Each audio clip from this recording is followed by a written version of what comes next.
10-11% population भएको एउटा समुदायले मात्र नेतृत्व गरिरहेको छ यो देशमा। दलितहरू चाहिँ पपुलेसन हाई छ, अलमोस्ट आदिवासी जनजातिहरूको 35.8% छ। तर त्यत्रो पपुलेसन हुँदा पनि किन अपर्च्युनिटी पाएको छैन त?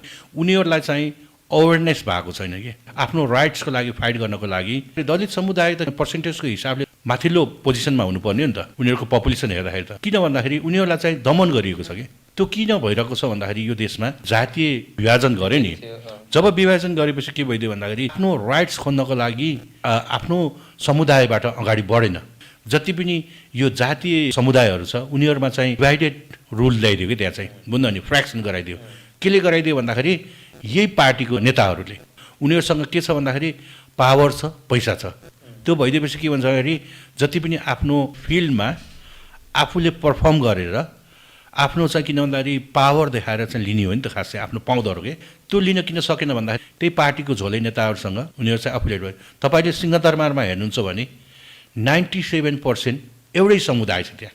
43वटा प्रधानमन्त्री भयो एउटै समुदायबाट भयो। एउटा समुदायबाट भएको थियो मरिचमान श्रेष्ठ, त्यो बाहेक त अरू त छैन अहिलेसम्म। हेर्नुहोस्, त्यो कारणले गर्दाखेरि अब सम सर्ट अफ चेन्जेस ल्याउनको लागि हामीले जनताहरूलाई, बहुलता भएको समुदायहरूलाई अवेरनेस गराउन सकियो भने, किन भन्दाखेरि यो समानुपात भएर अरूले दिएको खानी होइन कि आफै चाहिँ म क्यापेबल छु भनेर त्यो फिल्डमा उत्रिने हो।